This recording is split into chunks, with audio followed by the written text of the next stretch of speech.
Hello and welcome to our podcast Lift Me Up. My name is Valerie. And my name is Borut. Today we will talk about a topic that it's quite interesting, and it's about hobbies.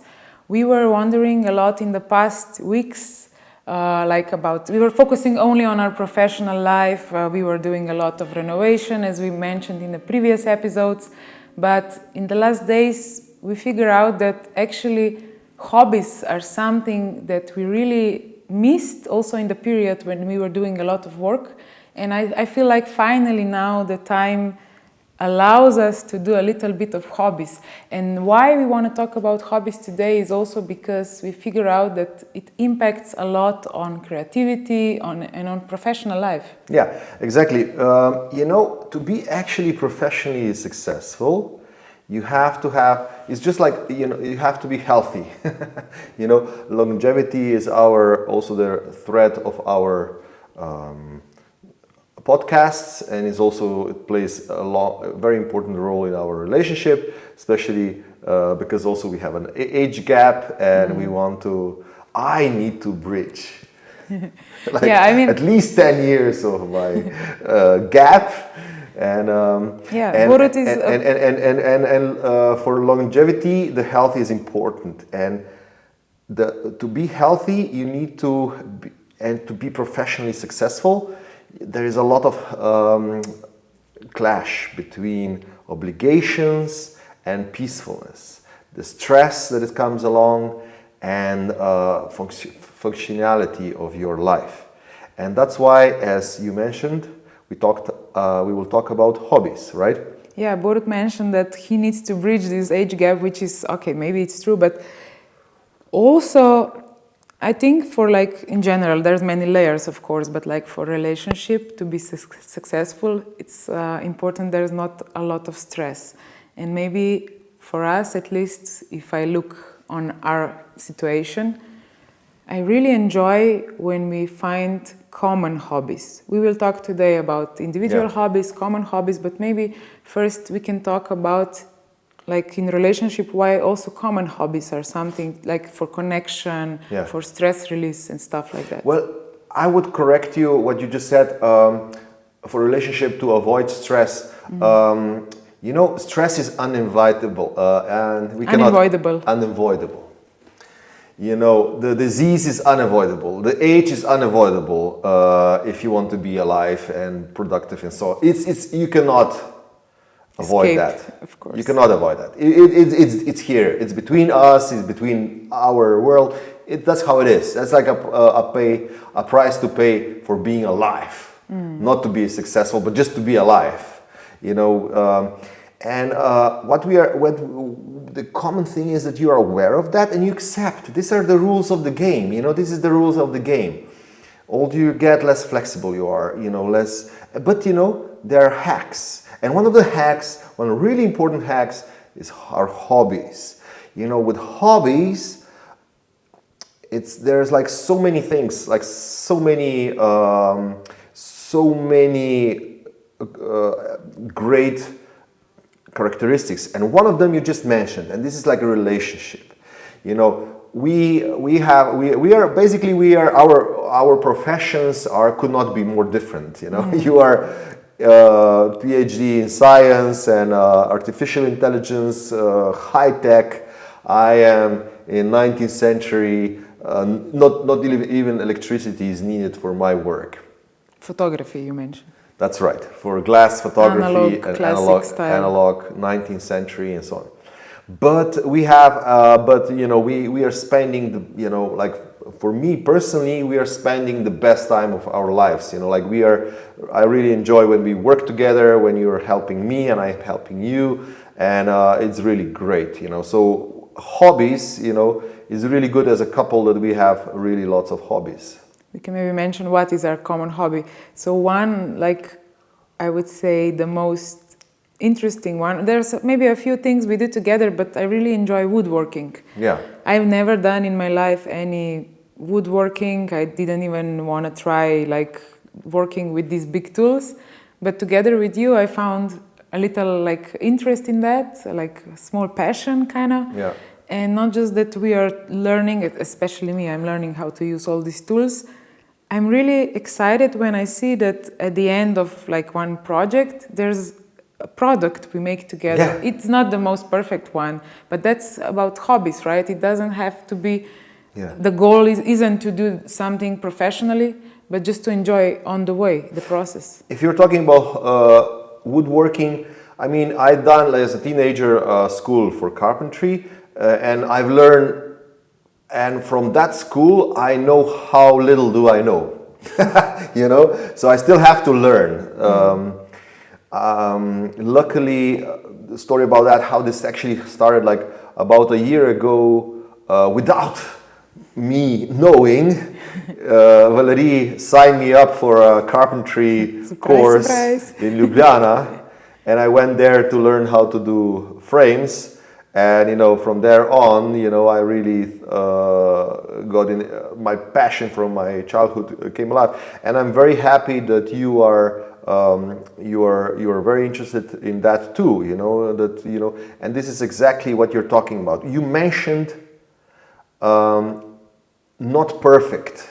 You know, this is the crucial, this fundamental base of any hobby, is that you are in a safe area. You are not here to do the best that was ever done. You're not here to achieve a norm. You're not here to do so much and so much money, you know. You're here to, yeah, sure, we will spend some time and we will spend some money, but you know, everything will be not even worth mentioning. In our case, we enjoy working together, and then we actually you know, as it happened, for if we're talking about carpentry, my father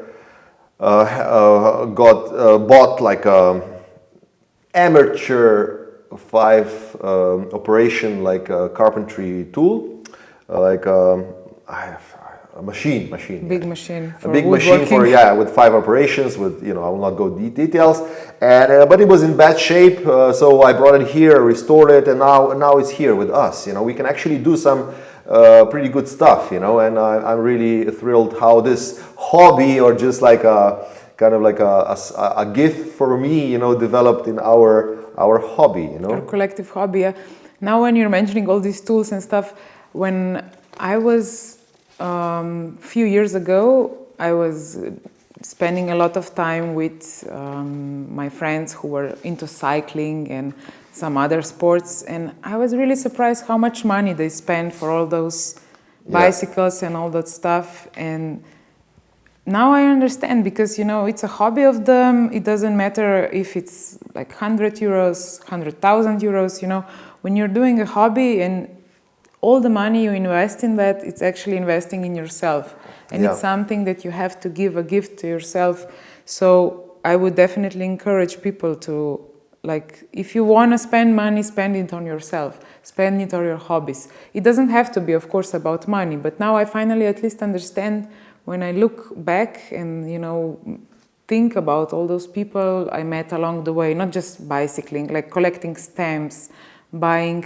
We know a friend who is buying like these old books, old photography, or photographs and stuff. And he's not a photographer, he's just collecting things. And it's also a hobby. Being a collector is a hobby. So I understand, of course, why this is happening. And with buying different things, you're actually investing the money in yourself. Yeah. It doesn't have to have any commercial value, of course. Well, now I agree with you, but I also know when a hobby becomes kind of like a escape route, escape heaven. And, you know, sure, if you are very rich, you know, you can afford a bicycle for 10,000 euros and you don't even think about it.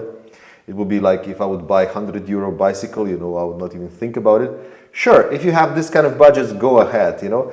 But I know that some people are having, let's say, if you mentioned cycling, you know, I know that they're buying the bicycles that professionals are using, and I also know that if you're mentioning cycling is the biggest use or misuse of drugs, of stimulative drugs like steroids, are in amateur sports, in amateur cycling, So I think that my opinion is that you touched the extreme, you kind of like pointed out. Sure, if you want to do this, but if you cannot afford, like I know one photographer who spent all money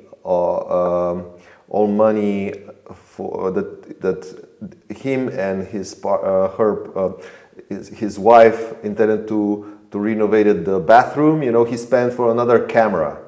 I mean, it was a beautiful camera. It was another camera. It was not something that he needs. It was just like a beautiful camera, and he couldn't resist, not buying it. So he sacrificed that. So I would say, that's like their hobbies have also like obsessions. They can get into obsessions and I think this is the topic, also interesting one.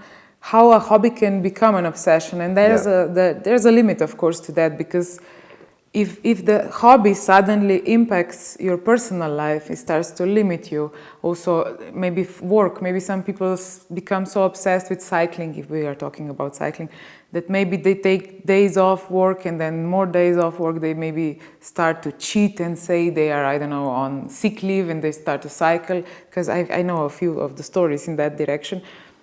This is how a hobby can, of course, overtake your life, and it needs to be like a healthy limit to that, healthy balance.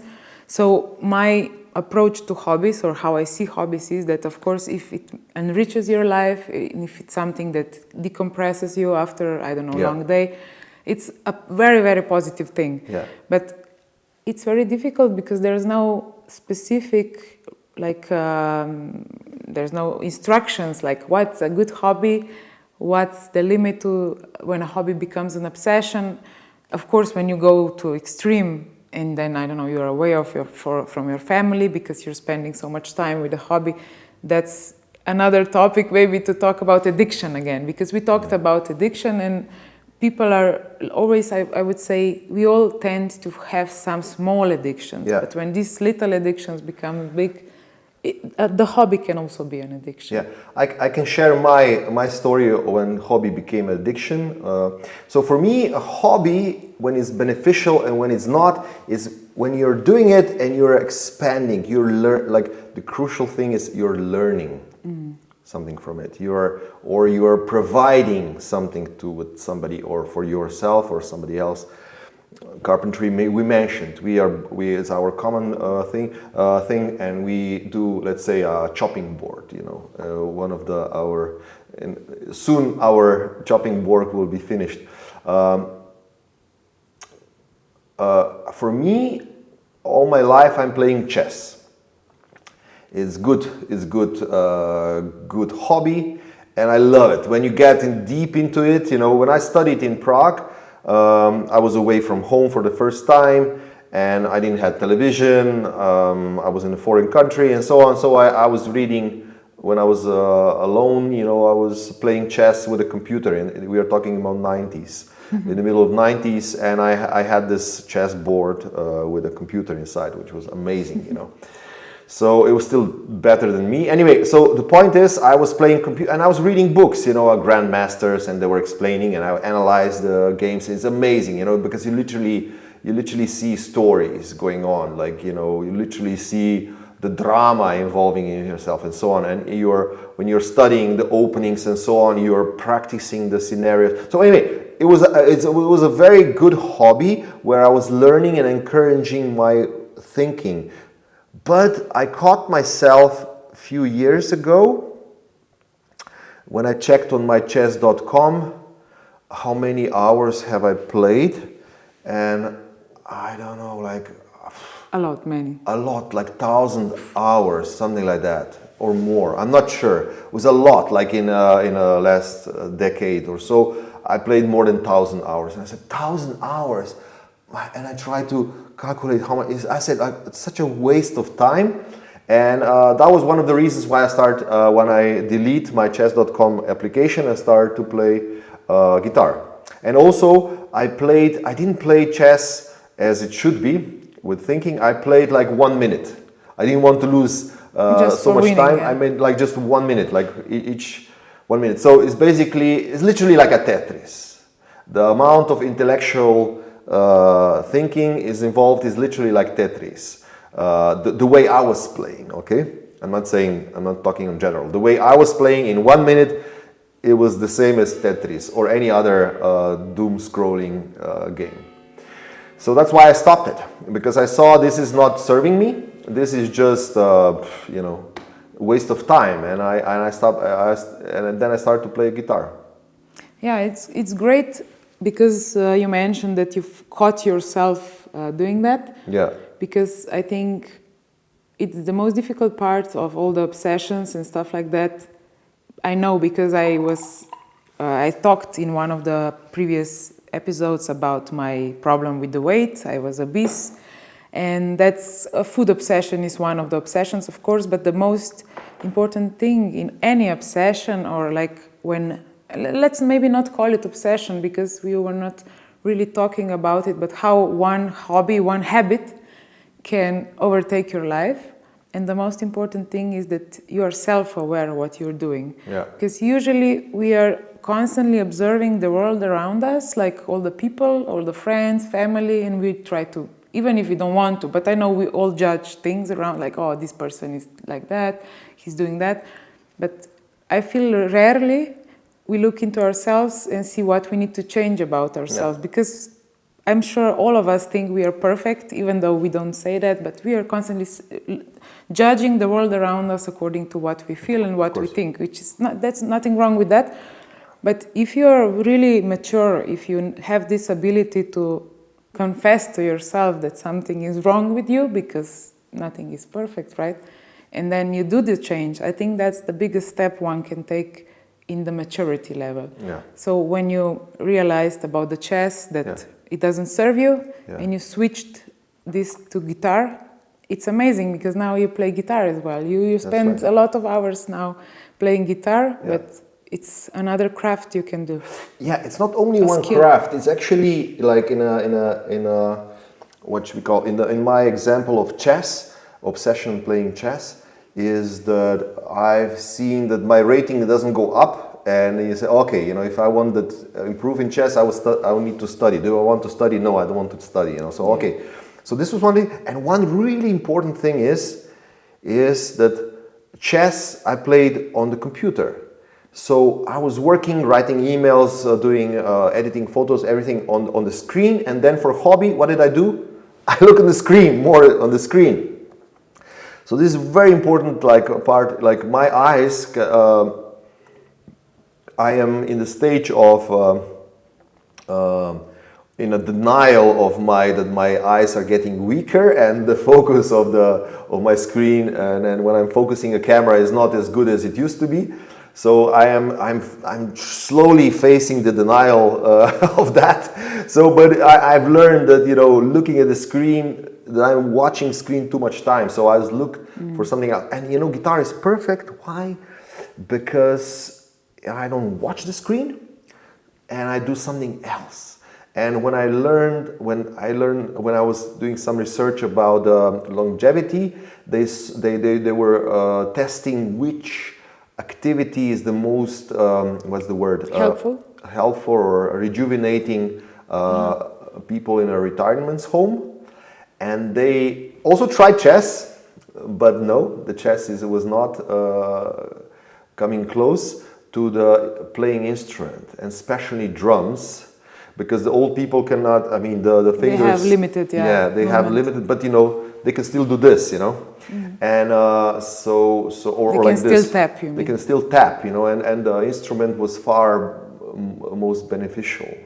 And this is something, that a hobby, or let's say playing instrument, is great because, I must tell you, when I started playing instrument, guitar, for instance, I thought like, I will do it like easily. 3 weeks and you're done. Yeah, I opened YouTube. 10 days of a guitar for absolute beginners. I said, perfect, 10 days. And it took me 3 months to go through this course of 10 days. But I keep persevere and keep on going. I was persistent, and now I can actually play. Maybe this is important also to mention here that every new hobby is really challenging for anybody. And not many people can start a new hobby because everybody is afraid to show failure to others. That's right. But how can you start something new? You are a complete beginner. Of course, failure is part of a new hobby. Yeah, and this is something that, really, if I prepared a little bit, I did some research. One of them is really like safe haven. You're in this. Of course, you cannot. I mean, if I just grab a guitar, I cannot play a guitar as good as let's say my nephew, who is playing a guitar he's like, I don't know, now he's like 18 or 19 years old. But he also started younger. Yeah. Because if you are adult, it's really difficult. It's more difficult than when you start something as a child. Exactly. Because as far as I know, brains stop developing when you're 27. Like the up to 27. Yeah, you're not. The brain is still growing. There's still like everything is so like module and whatever. It's growing. But after you're 20, when you're older than 27, it's much more difficult to learn anything new. But the good information is that brains are extremely neuroplasticity. It has this amazing ability to completely restart your brain. So, for example, even if you're like 60, if you really decide to do something new or completely change your life, it's completely doable. Mm-hmm. The brains have this amazing power of reprogramming itself. Adaptability. Yeah. And this is something, like just like as a child, when it's growing naturally, also the brains are growing and so on, the ability to think and is like naturally growing. But then when you hit like 27 or so, the environment will force you, or you're gonna challenge your skills to be developed. Yeah, many colleagues of mine are like stopping. At least I remember when I was 27 or around 30, more or less everybody got stable in that part. Like the jobs, they got jobs and everything. But the ones, at least my colleagues, who are still continuing like being there creative, they challenge themselves, they find new hobbies. Some people I know, like my generation, they started, I don't know, extreme mountaineering, or like just some people just start to, do their clothes by themselves. Like this pants, I need to mention, it's a hobby project of one young girl.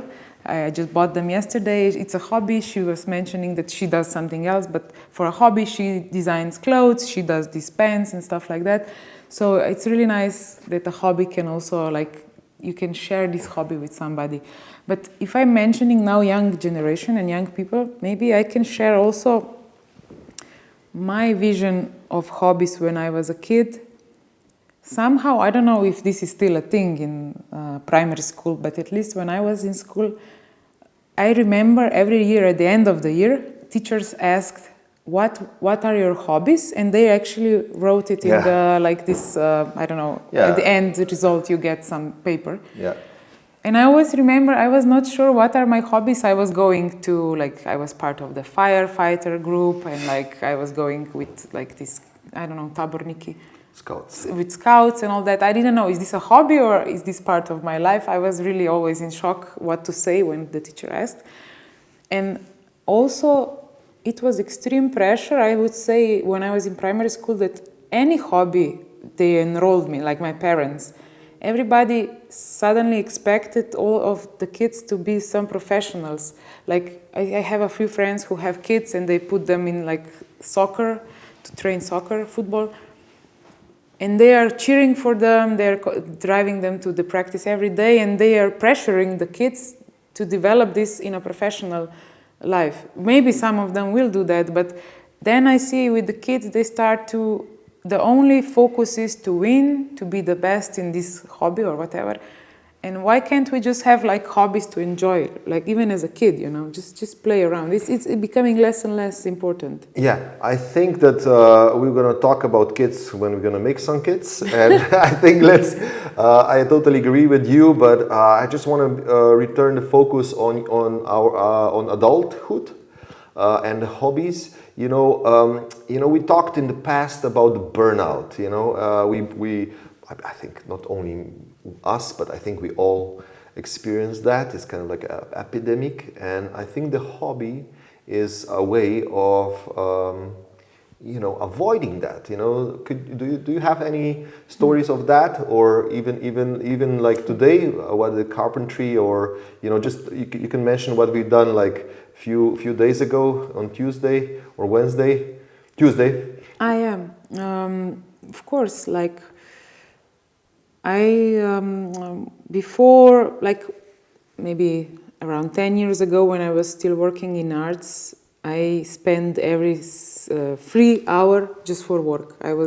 So I couldn't allow myself to do any hobbies because I was constantly just using every moment I was awake to just work. Yeah. Just one second. If you don't know, if you haven't seen any podcast before, just that Valerie is a super achiever. Whatever she starts, she finishes with just like with the highest mark and highest achievement possible. I try my best. She's always setting standards for everybody else. And please continue. Yeah, so I really pushed myself a lot, so I completely forgot about this free time and these hobbies. So now, finally, my life changed, of course. I have different priorities, like family and our time together. And if you're mentioning what we did last week, we had, of course, again, busy week. We just returned from abroad. We were in Canada for 3 weeks. Then I went to work. Every day I was in the office, like behind computer, writing reports and stuff like that.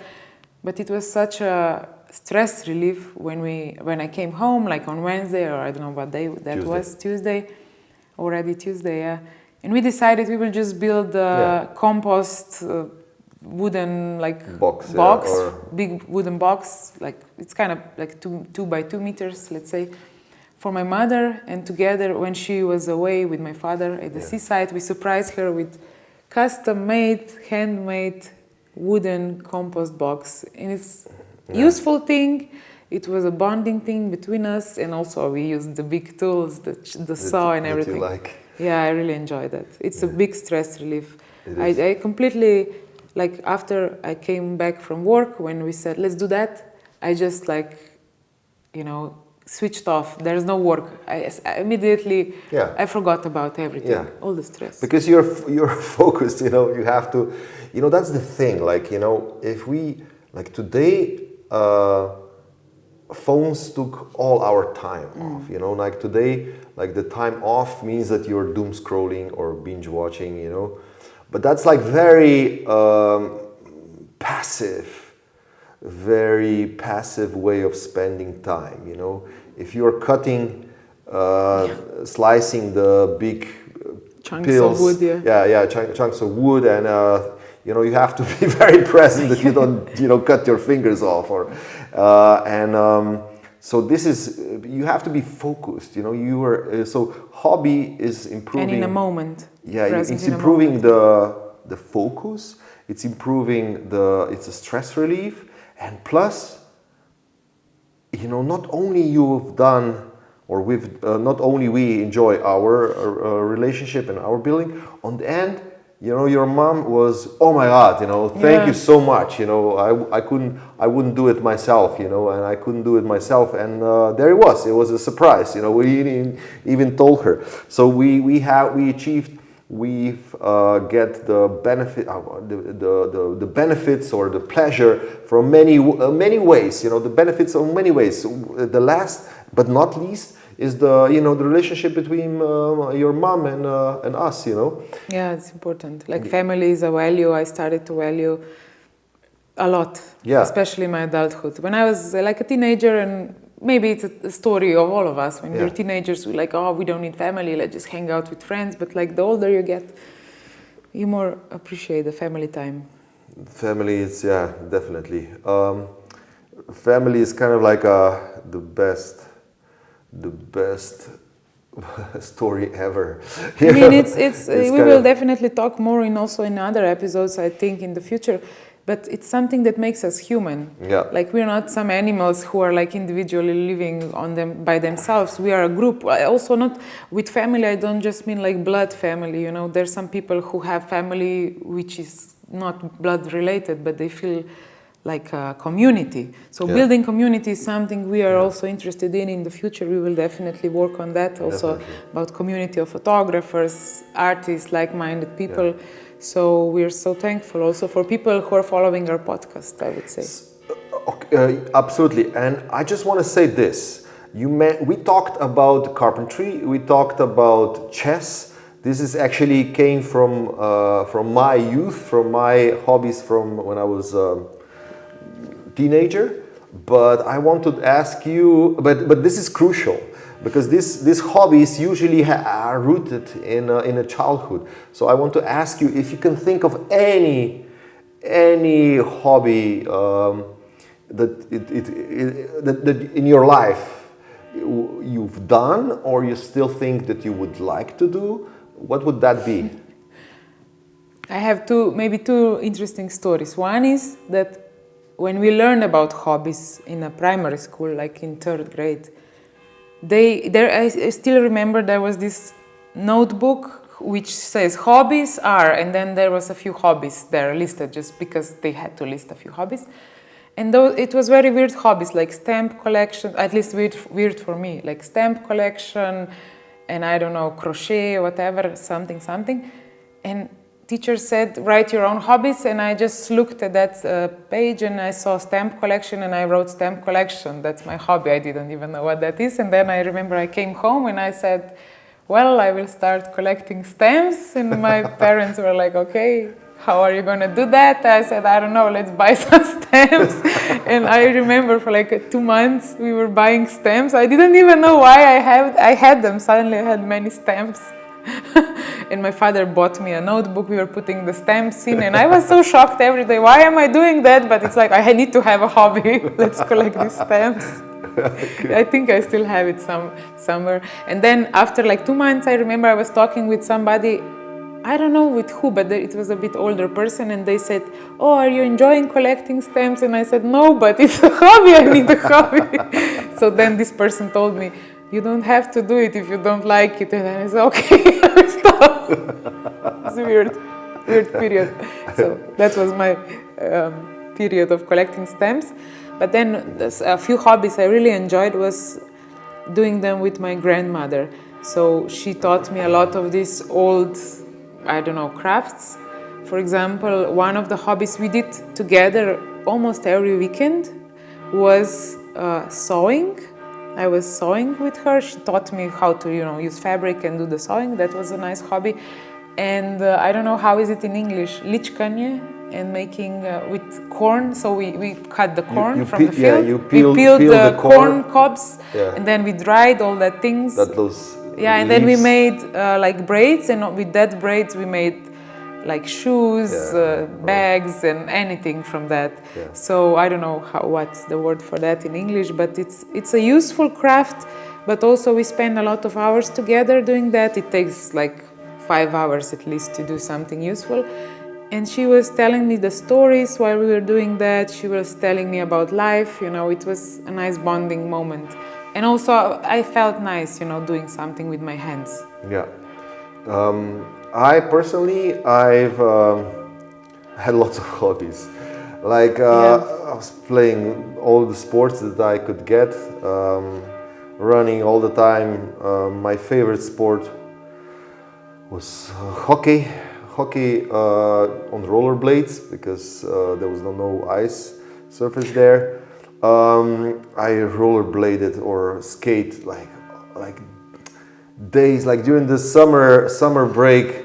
In the morning I got up, and in the evening I took them off. It's just like, but every single day was not like, as I said, like I know myself really well, and I know that I'm obsessed. When I like something, I become obsessed, and I had blisters on my foot, but that didn't prevent me to keep on, you know. And we did all the crazy stuff like jumping down the staircase and making 360. My most crazy thing was there was like 4 steps, was not so big, not so tall, like.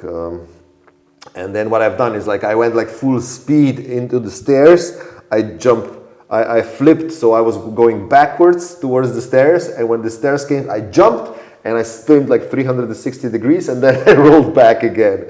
This kind of stuff. And of course, you know, needlessly to say, I was always like in bruises, and because you know, these skates we bought, you know, the parents, they didn't support that, and we didn't have any protective gear, but you know, that also helped me to, you know, to get, I have 0 allergies. My body is healing really well. I have no infections on anything, so I'm pretty sure. You're fit. Yeah, I'm pretty sure the fit. Now I'm 51, and I know that this is the legacy from a healthy lifestyle in the back. I would say, you know, then I did like. I've learned how to fly an airplane, a glider plane. Like that means no motor, but just like they pull you up and then you fly. I would like to do that more, but I know that I don't see in the near future that will happen. And of course, like photography was always with me, but you know, I've done like so many things. Let me just try to think what. About boomerang, you mentioned to me once. Yeah, like when I was when I was, I don't know, maybe 12 or 13-year-old, I read an article in a newspaper how to make a boomerang and then like do it yourself. And then I started working in it, and I was doing every single day, like as I said, I become obsessed every single day, and I've done like half of the boomerang. I just carved one wing. I throw it, it folded on the concrete, broke. You know, I went back and started from scratch, and you know, I've you know, and I was changing the design and so on and so on and so on. So that and what else? Yeah, and all that crafts, I think, from the childhood. It's important to also try many of them. Many of them. Like not just one, because that's why I was mentioning earlier a little bit about this movement now of the parents, young parents who are taking the kids to sport, and every day they're taking them to, I don't know, soccer practice. So there's no free time. There's nothing for them to try else. You know, if you're just doing one thing as a kid, how can you learn like to do the boomerang or like use any tools? Or I was also a bit problematic because I was overweight kid. I didn't do any sports. I was just sitting, and all the things I was doing, all my hobbies were involving sitting and being indoors. Yeah. So I mean, I was outdoors a little bit, but not like really doing any sports. Yeah. And later on, I had to pay the tax for that, which was my obesity. Mm-hmm. So, you know, when you're a parent, maybe it's good to think of maybe to challenge the kid to do different things. Of course, if you see it's talented, they are talented in one way, of course you support them, but also just challenge them to do maybe some art, maybe some sport and stuff like that.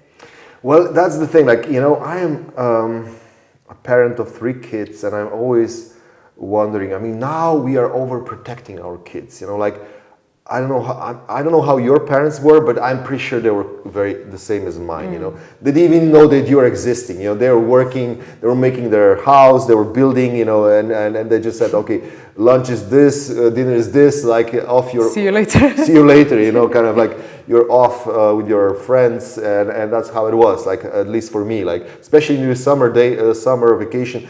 They didn't even know that, you know. After 3 days, where is Borut? Yeah, they, you know, I wouldn't come back in the evening, they would miss me. But otherwise, you know, and that's how we grew up, you know. And their parents, so my grandparents, were even worse than that, you know. I have a story about that. My grandmother told me that when they had babies, they just wrapped them in like a cloth and put them under the bed, and in the evening they took them out. Like, even if they were screaming, it's like, we have work. Yeah. We don't have time for this. That's right. We don't have time for this shit. So that's, you know, that's we are in this with this, like we are bombarded with this middle-aged adults who are, blaming everything for their parents, and I'm just thinking like, oh my God, like, yeah, sure. I mean, like nobody was perfect, everybody had a childhood that was like, had the challenges, I know a couple of stories of mine, I mean, I know my friends who had like all the ideal stuff, they had lots of money and so on, and on the end, that didn't work out either, so I don't know, so I think that I think there is no right way how to do it, but maybe one thing to say about that is to just allow a few free time for the kids, not to structure them so much in these practices. Yeah. Maybe this, to allow them to have more hobbies. Kids and also adults, we have to be bored a certain part of enjoy our hobbies. We have to have some open non-professional activities. No professional activities, and just to have like some downtime. And when I say downtime, I mean active, being present, focused. Focused, like maybe not thinking like to study like the new chess movements, but at least like for me, I didn't finish with my hobbies. Like martial arts for me is really crucial. I started and I still do. Yeah, Tai Chi, Shaolin Kung Fu, and Thai boxing is for Muay Thai. It's for me my main sport, and I've done everything. Like I ruined my knee on the basketball again because it became an obsession, and so on and so on. But maybe you can mention a few interesting hobbies. Borut was doing a bit of research of famous people. Could you read us the list? I think it's a good idea to finish this podcast with weird hobbies. Or like interesting, let's say not weird, but interesting. Yeah, like Johnny Depp is collecting Barbie dolls and he plays with them to get into the role that he is playing. Tom Hanks is like collecting old antique typewriters and he's actively used them for writing. George W. Bush, after he finished his presidency, he started to paint portraits and sculptures. Rod Stewart is he builds like a detail, like the small like maquettes of the railways and cities. That's a nice one. Angelina Jolie, she's from her childhood, she's collecting. Surprise, surprise! Stamps. Daggers and knives. Oh wow! Quentin Tarantino. Yeah, he's like collecting of old social games connected with the TV shows. Bill Gates plays bridge, collects rare books, and reads science literature. I want to especially mention Brian May. Because he's a doctor of astrophysics and he is of course the guitar player of Queen. He was a pop star, like rock star, but he's also a passionate collector and also an expert with the years that came built up in his hobby in old 3D stereoscopy cameras and stereoscopy and also wet plate. He's a what? He's wet plater, yeah. Oh, nice. But I want to finish with Mike Tyson. Mm-hmm. I really admire. I mean, I love martial arts and fights and this stuff. It's kind of like in my DNA. Man. And but for me, like Mike Tyson is somebody like I really look up to. Why? Because he went through this amazing life story. And everybody knows him as a beast and as a killer, also as a strong man. Convicted rape for a rape. Although that's another story. And this is, but the crucial thing is if we come back to hobbies. You know what his hobby is. But when I say hobby, it's like more than a hobby. Now, when you were talking like that, I would say something non-related to violence. Totally unrelated. Swimming or something. And something that started as a child. He was like he grew up in Brooklyn in a problematic neighborhood, very poor neighborhood, and when it went under the roof of their poor house, he was growing. He was became a friend, and he was growing. What's the word? Growing? Who? What animals? Yeah, animals.